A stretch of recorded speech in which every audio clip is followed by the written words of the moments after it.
how do you conduct your inspections, or like what are you trying to get out of it? And I would tell you that most people go through their inspections and they look for all the things that are wrong with the property, right? Did we forget about the roof, the mechanicals? And yes, you should do all that. But those are like past things. So there's things that have happened in the past, right, that you're uncovering, and you sure as heck should know those things before, from the inspection. But everybody knows that. And that's not even close to the most important thing to discover. Mike is my operations director, and he actually leads the inspections. He does a really, really good job. And I have him here today because I want to share, when we get done with an inspection, Mike, obviously you and I talk about any of the deferred maintenance, right? Is it reasonable, is it not? But how often do I ask for credits? Never? Yeah, pretty much. So we identified it as this is all right, this is the kind of stuff we're gonna have to pay for.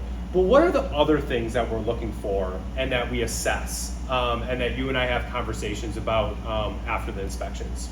Well, normally the standard turn, we look inside the unit, look at the locations. I partner with the acquisitions leader on that, and seeing what we can get for market value rent, and then we can decide a type of strategy for this property.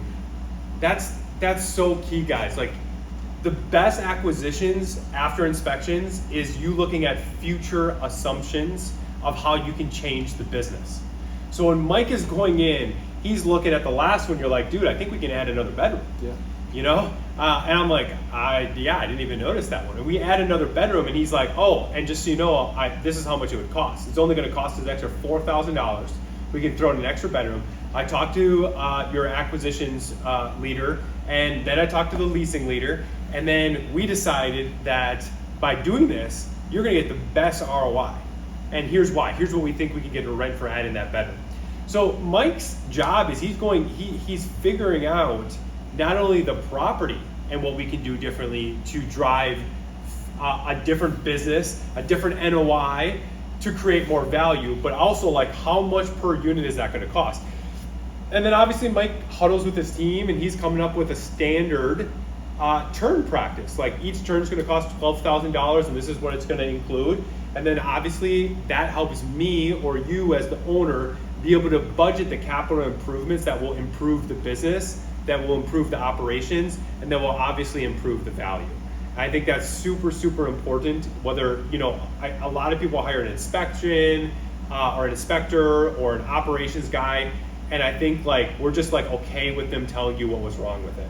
Where I really think Mike excels and where we excel as a company is, we do that, but we spend the majority of our time talking about not what's wrong with it, but what is a different way to run the business that residents would like, right? That the owner would like, and that our company would like, that would ultimately create more value for other people. Yeah, I'm always looking 30, 60, 90 days out after close too. So, but ultimately, if you got a 90-day close, you've got 90 days to prepare for this too. So getting your materials ready, even if it is out of different state, different city, whatever, being able to get all that groundwork done first, to be able then to set up for success when closing date does come, so you can hit the ground running with that. So he's known for asking me before close too. It's hey, I'm kind of sure of my strategy, but I noticed there's these 3 units that are vacant.